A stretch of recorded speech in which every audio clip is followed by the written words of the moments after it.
সম্মানিত হাজিরিন, আজকের আলোচনার বিষয় রসুলের প্রেম ভালোবাসা। যে আয়াত তেলাওয়াত করেছি এই আয়াতের দ্বারা এটাই বোঝায়।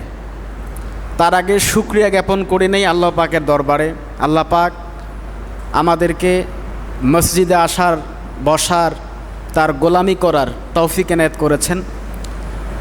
মন থেকে বলি আলহামদুলিল্লাহ।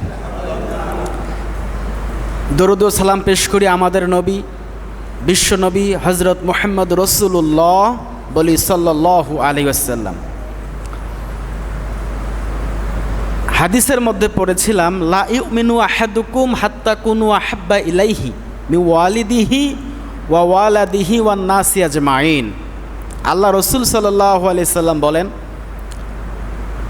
কেউ ততক্ষণ পর্যন্ত পরিপূর্ণ ঈমানদার মুমিন হতে পারবে না যতক্ষণ পর্যন্ত তার মা বাবা, স্ত্রী, ভাই বোন, দুনিয়ার জাগতিক সম্পদের চেয়ে আমি রসুলকে বেশি ভালো না বাসতে পারবে।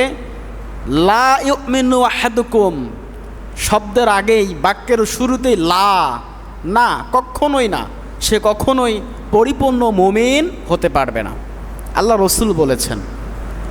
তাহলে আমরা এখান থেকে কি বুঝলাম?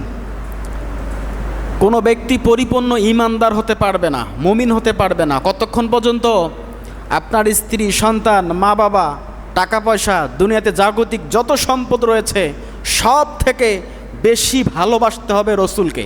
কাকে? রসুলকে।